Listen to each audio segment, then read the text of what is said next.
Somewhere out west, where all roads end, water and wind yet hold dominion over some quiet reaches of untrodden earth.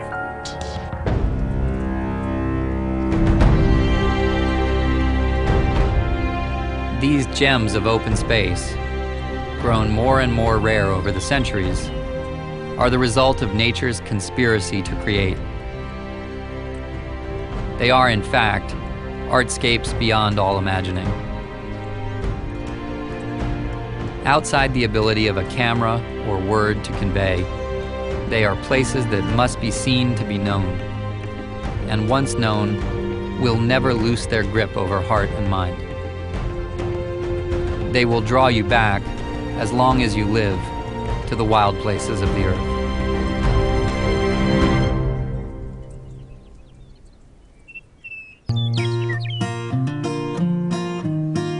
In the opening months of the new millennium, a concept crystallized for a land conservation system for the 21st century. A system that would, at its onset, gather more than 26 million acres into what may be this century's greatest conservation legacy. They are the lands of the National Landscape Conservation System. These lands are remnants of a wilder West, one that helped forge the character of a nation.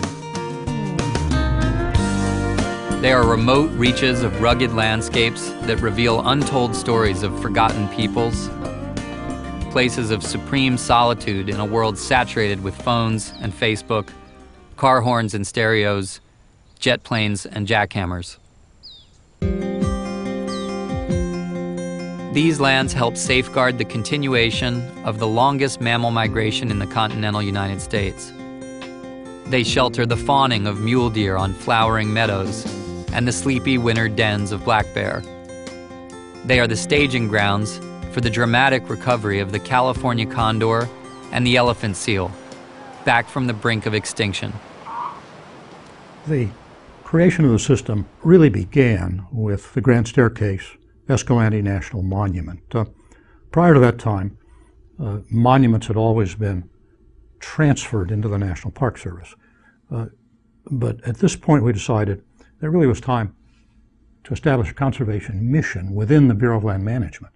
As more units were added across the years, including wilderness areas and scenic rivers, it increasingly became pretty clear that this really should be a permanent conservation institution within the Bureau of Land Management. The National Conservation Lands define a new land ethic for the 21st century.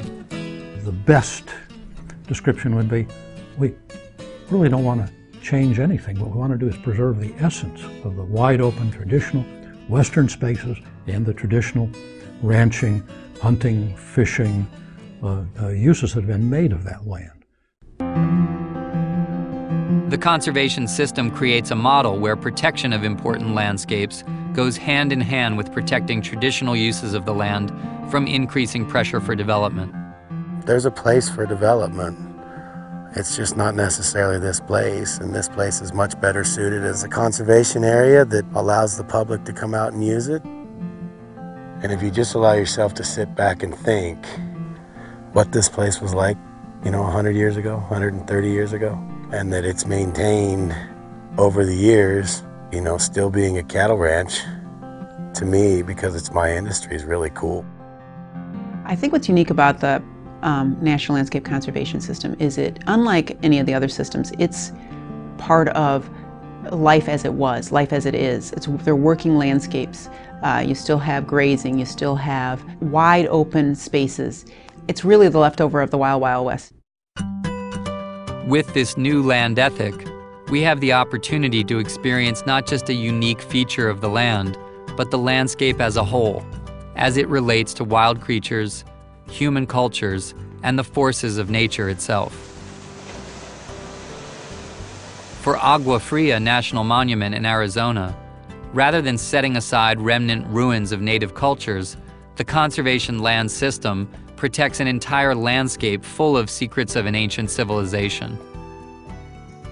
Places like Gashakatui, incredibly beautiful and majestic places, we believe are gifts to us by the Creator to maintain and nurture our soul and spirit. And so it compels all of us to fulfill a sacred trust in the stewardship of these very special places. All across America, places like Gashikatui represent the heart and soul of our connection to Mother Earth.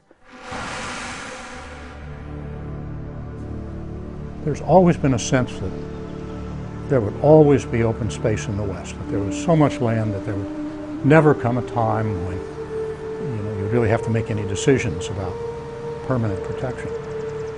But that's all changing rapidly as the West urbanizes. You get these huge, sprawling urban centers, a vastly increasing population, industrial base, and all of a sudden people are starting to look around them, particularly in the big urban areas, and say, the open spaces, if they're not disappearing, at least they're shrinking into the distance. And now is the time to begin looking at what it is we want in the next century, say 100 years from now.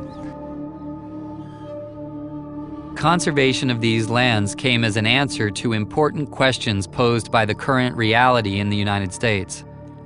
With more people and less open space, how do we maintain the open landscapes of the nation for generations to come? Could the National Landscape Conservation System provide a bridge into and between landscapes, cultures, and time for the benefit of humans and wild creatures of all kinds? One of the things that we've learned over the last several years in studying the impacts of climate change is that habitats are actually moving. Animals and plant species both are moving north-south, upslope, downslope, and being able to manage for corridors that allow that kind of migration to occur, absolutely critical. More than 225 plants and animals listed as threatened or endangered make their homes on lands managed by the Bureau of Land Management. The conservation mandate of the National Landscape Conservation System will help provide a safety net for wildlife seeking migration pathways and new habitat as climate change alters the landscape. These national conservation lands also provide a doorway for exploration of the Earth, its history, and our own history upon it.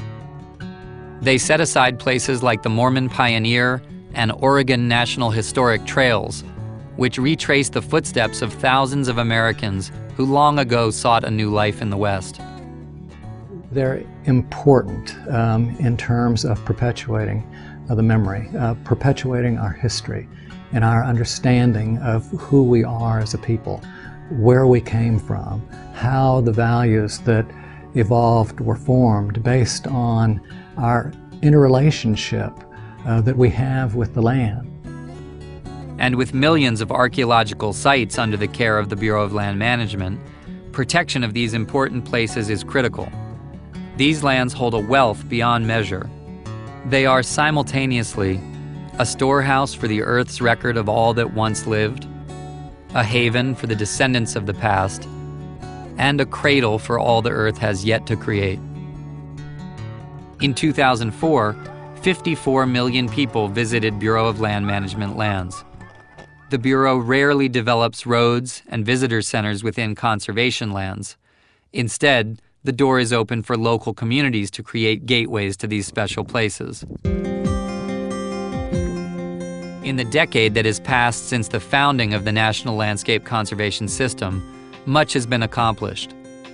Almost 2 million acres have been added to the system, bringing the total to nearly 28 million acres. In all, 886 areas have been designated a part of this land system, along with almost 8,500 miles of rivers and trails, an immense accomplishment for such a short time. But it is the next decade that will determine how the grand vision of the National Landscape Conservation System will take shape. Well, I think the key for us is understanding, the opportunities that we have today to leave a very positive legacy for future generations. We have been given the privilege of managing these public assets. Those of us who work for the Bureau of Land Management do not take that responsibility lightly.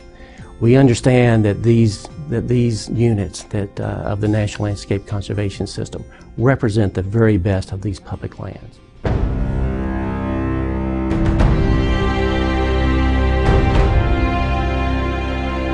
The decisions we make now will determine the future of the deer as well as the hunter,